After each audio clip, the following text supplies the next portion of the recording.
Құрметті қазақ елі, мынау Морской мир деген дүкен бар Шымкент қаласында. Осында сатушы жұмыс істейді екен. Жалпы көп ондай сатушылар. Мына Шымкенттің өзінде бұндай мәселе бар. Яғни қазақ тілінде сөйлесең, бұл жауап бермейді.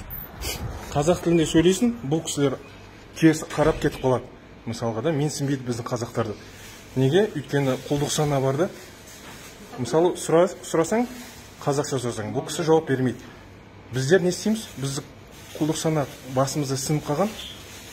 Және де осындай адамдардан біз қазақтар алмауымыз керек. Бұлар қазақша сөйлемегенше.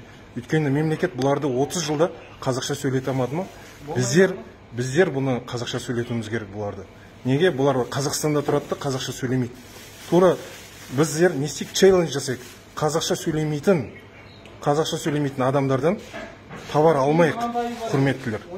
Неге? Мемлекет сөйлете алмаған адамдарды біз сөйлетеміз. Қалай сөйлетеміз? Біз бұлардан қызмет алмасақ, бұлардан товар сатып алмасақ, бұлар міндетті түрде қазақша сөйлейтін болады. Мысалы, қазақша сөйледім, бұл материалға қараған да жоқ, менсінген де жоқ. Және бұл Шымкентте болып жатыр, құрметті көрермендер. Ал Қазақстанның басқа жерінде не болмай жатыр? Морской мир деген магазин. Құрметті қазақтар, осылардан алмаңыздар. Неге алмаңыздар? Бұлар қазақтарды былай айтқан кезде менсінбейтін адамдар. Рахмет барлықтарыңызға. Осындай челлендждерді бүкіл Қазақстанда жасайық. Сол кезде бұлар не істейді? Бұлар қазақша сөйлейді.